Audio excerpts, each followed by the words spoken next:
सुप्रभात बच्चों। आज का पाठ है पाठ 3, देश प्रेम। पिछली कक्षा में मैंने आपको देश प्रेम के विषय में बताया था और इस पाठ को पढ़ाया था और इसके शब्दार्थ भी करवा दिए थे। आशा है कि आप सभी ने इस पाठ को समझा होगा, कि शब्दार्थ भी याद कर लिए होंगे और आज हम इस पाठ का शेष भाग पढ़ेंगे और इसका साथ में अभ्यास कार्य करेंगे। तो आइए हम आरंभ करते हैं। ये हमारे देश के कुछ महापुरुषों के नाम हैं। सरदार भगत सिंह, महात्मा गांधी, चंद्रशेखर आज़ाद, लाला लाजपत राय। जिन बच्चों ने अपनी पुस्तक में ये नाम नहीं लिखे हैं वो अपनी पुस्तक में इनके नाम लिख लीजिए। और पिछली बार हमने यह चैप्टर यहाँ तक पढ़ा था। देखिए, मैं एक बार लाइन रिपीट कर रही हूँ। कुछ भारतीय छात्र भ्रमण के लिए जापान गए हुए थे। उन्होंने जापान के अनेक शहरों का भ्रमण किया। अंत में छात्र भारत लौटते समय जापान की राजधानी टोक्यो पहुंचे। दिल्ली के लिए उनकी उड़ान साढ़े 8 बजे की थी। तो यहाँ तक हमने पढ़ लिया था। आज हम इसके आगे का भाग पढ़ेंगे, तो आप लोग सभी ध्यान से सुनिएगा। छात्रों ने सोचा, क्यों न आज फिर टोक्यो में कुछ समय घूमा जाए। गाइड ने उन्हें बताया कि आजकल टोक्यो में एक पुस्तक मेला चल रहा है। सभी छात्र मेले में पहुंच गए। उन्होंने अपनी अपनी पसंद की पुस्तकें खरीदी। एक छात्र को एक पुस्तक पसंद आई, कुछ पुरानी सी लग रही थी। उसने सोचा कि इस पुस्तक को खरीदने पर कुछ छूट मिल जाएगी। वह पुस्तक लेकर पुस्तक विक्रेता के पास गया। एक जो पुस्तक थी जो छात्र को पसंद आई थी वो थोड़ी सी पुरानी थी। तो पुरानी जानकर उसने सोचा कि इसको अगर मैं खरीदूंगा तो ये थोड़ा कम पैसों में मिल जाएगी। यह सोचकर वह पुस्तक विक्रेता के पास गया। पुस्तक विक्रेता दुकानदार जो चीज़ों को बेचता है। पुस्तक विक्रेता ने छात्र से पूछा, आप कहाँ से आए हैं? छात्र ने कहा कि वह भारत से आया है और इस पुस्तक को खरीदना चाहता है। पुस्तक विक्रेता ने कहा, यह किताब अच्छी हालत में नहीं है। मैं इसे आपको बेचना तो दूर, मुफ्त में भी नहीं दे सकता।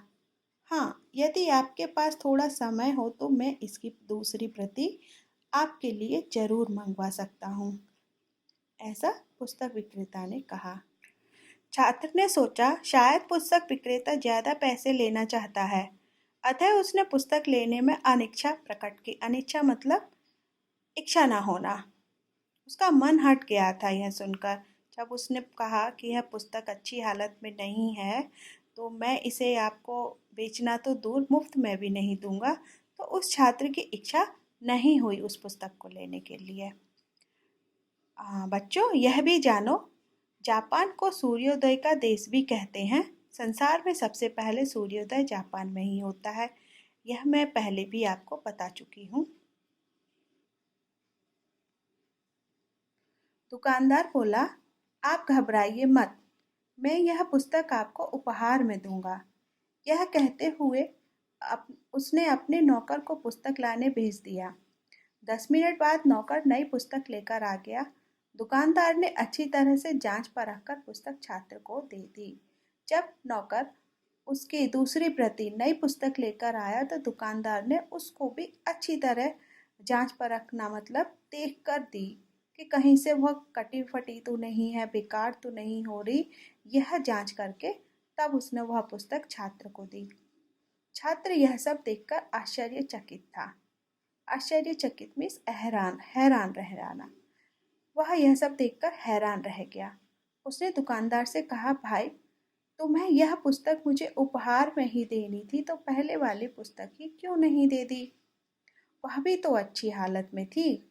इस पुस्तक को लाने के लिए इतना कष्ट और अपना कीमती समय क्यों लगाया? छात्र ने कहा, आपने इतना समय इसको लाने के लिए लगा दिया, इससे अच्छा वो पहले वाली ही पुस्तक मुझे दे देते। तब दुकानदार ने कहा, भाई, तुम विदेशी हो। जब तुम अपने देश जाओगे तो लोग तुमसे पूछेंगे कि जापान से क्या लाए हो। तुम उन्हें यह पुरानी पुस्तक दिखाओगे। इसे देखकर लोग सोचेंगे कि शायद जापान में ऐसी ही पुरानी पुस्तकें मिलती होंगी। आपके भारत में तो लोग मुझे नहीं जानते पर मेरे देश को ज़रूर जानते हैं। मेरे थोड़े से लालच से मेरे देश की बदनामी हो, यह मैं सहन नहीं कर सकता। दुकानदार के देश प्रेम को देखकर लड़का आश्चर्यचकित रह गया। बच्चों, कोई भी देश तुच्छ या महान नहीं होता। वहाँ रहने वाले लोग ही उसे तुच्छ या महान बना देते हैं। जब देशवासियों के मन में अपने देश के प्रति प्रेम भाव उत्पन्न हो जाता है, तो उनका देश स्वर्ग के समान बन जाता है। और यह बात बिल्कुल सही है। हम अपने देश के बारे में दूसरे देश में जिस प्रकार का वर्णन करेंगे, वो हमारा देश वैसा ही उनके सामने बन जाएगा और वो उसी को जैसा आप वर्णन करेंगे उसी के विचार को ध्यान में रखते हुए हमारे देश के बारे में सोचेंगे।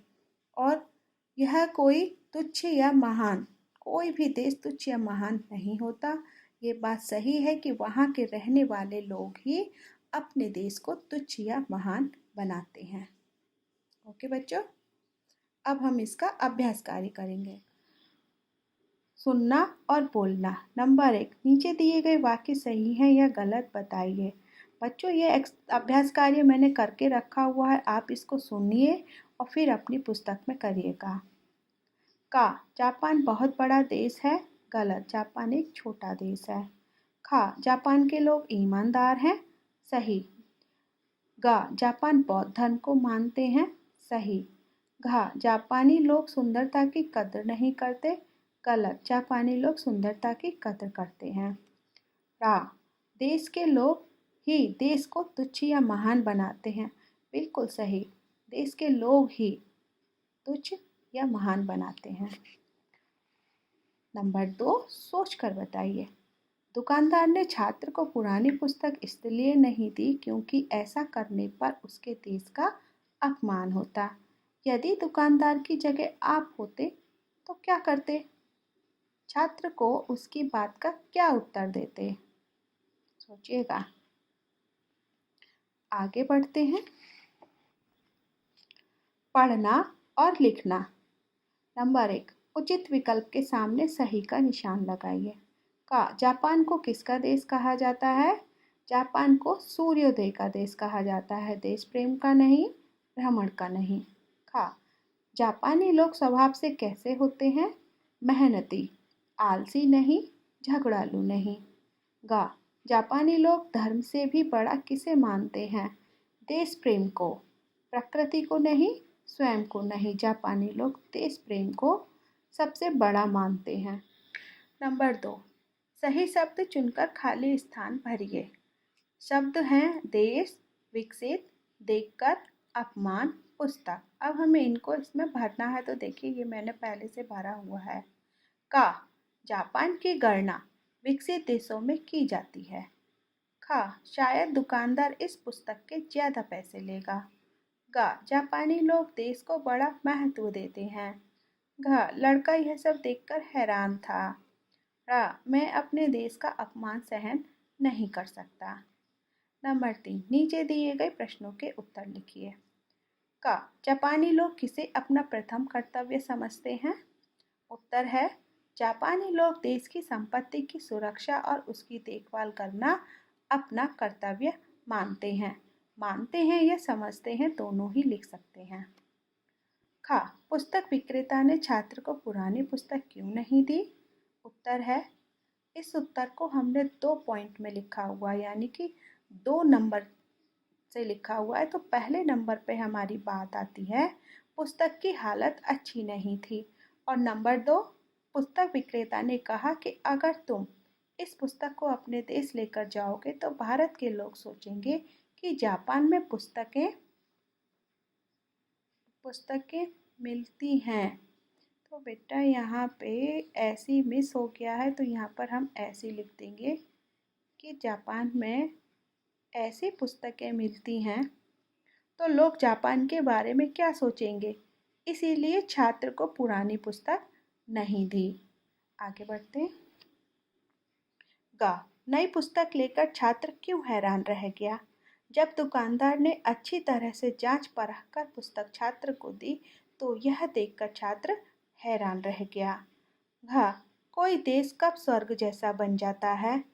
उत्तर, जब देशवासियों के मन में अपने देश के प्रति प्रेम भाव उत्पन्न हो जाता है तो उनका देश स्वर्ग के समान बन जाता है।